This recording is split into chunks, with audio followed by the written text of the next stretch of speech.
This is watercolor, and today I am using it to paint a miniature. Not as a gimmick, not as a challenge, just to see if there's actually something useful in it for the hobby.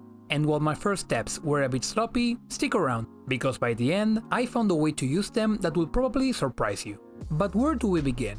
Well, in reality, the only thing I knew when starting was that since most watercolors are on the transparent side, I would have to work from light to dark tones over an obligatory white primer.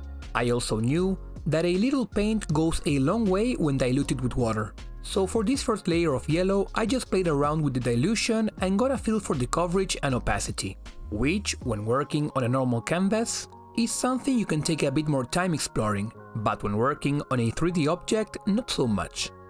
After covering the whole surface in yellow, I moved on to something I was both excited and curious about: wet blending. Working wet on wet with the yellow and light green didn't make that much of a difference, and as expected, the watercolor behaved more like a wash, where most of the pigment settled into the recesses. Although in hindsight a bit more paint and a little less water could have made for a more interesting layer.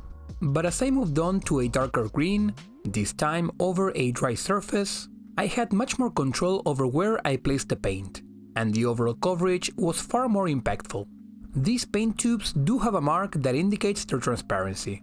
However, it was actually the darker of the two greens that was fully transparent, while the lighter green was semi-transparent. So at this point I was a bit confused. But still, the paint behaved somewhat like a speed paint, so at least in that regard, I had something familiar to fall back on. Even if it wasn't doing anything another product couldn't already do better. But it was on the final layer of this first stage that things started to click.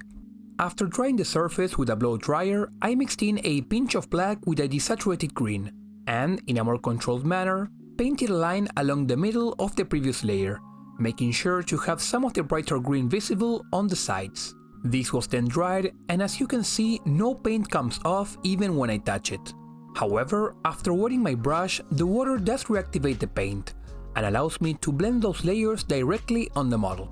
At first, the brush behaved more like an eraser, pulling paint away and leaving the raised details almost back to white, which honestly didn't look bad, but it wasn't exactly what I was looking for. But after going back and forth along the blended areas, and carefully moving that reactivated paint around, I was able to soften that effect and get closer to what I had in mind. Now, all of this was nothing more than experimentation and my first time trying this medium. But now, let me show you something I know is going to work, and that even you might actually find useful for the hobby. To avoid the paint reactivating, I sealed all my previous work with the varnish.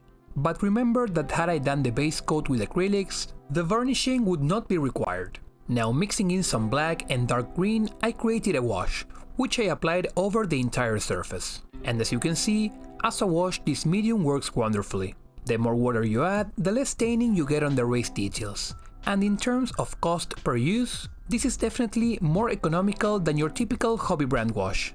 However, we still have the issue of the paint reactivating with water, which might sound like a problem if you need to do some touch-ups afterwards. But is it really a problem or a benefit? Because by using a slightly damp Q-tip after removing the excess moisture, I can use it almost like an eraser to clean off the small amount of watercolor that stained the raised details, leaving me with a very clean and precise paint wash. That doesn't require any additional touch-ups afterward, as long as I push my highlights to their desired brightness beforehand. This is very similar to what I have done in the past using oil paints. So for those of you who have struggled with oils, this might be a really useful alternative.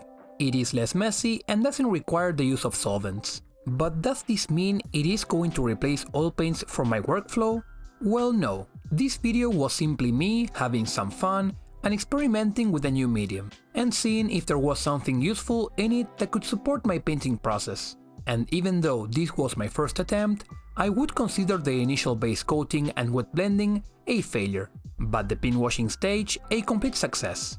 And just like oil washes, makeup sponges, and other tools I've explored before, this is something I'll gladly add to my repertoire, because I do not believe there is such a thing as a do-it-all technique or tool. Some tools are simply better than others at specific things, whether that's because they are faster, easier, or more controllable. and having access to more of them just makes the entire painting process smoother, because it allows you to take the best from each one. And as I move on to the final beauty touch-ups, using some good old layering, the same idea applies to more traditional techniques as well. Recently, a subscriber mentioned that they just can't get the hang of edge highlighting, and instead rely almost entirely on dry brushing. And honestly, that's completely fine. If something works for you and helps you enjoy the process more, then don't feel pressure to switch to what others consider better. We all approach this hobby in different ways, and at the end of the day, it's not about doing things the right way. It's about finding what makes the process click for you. If you made it this far, thank you for watching. This was just an experiment and my first time trying watercolor, but it definitely won't be the last, as there is a lot more worth exploring with this medium. And if you have any ideas for other unusual materials or techniques you'd like to see me try on miniatures, feel free to leave them down below. I would love to hear what you come up with. But for now, I'll see you in the next one.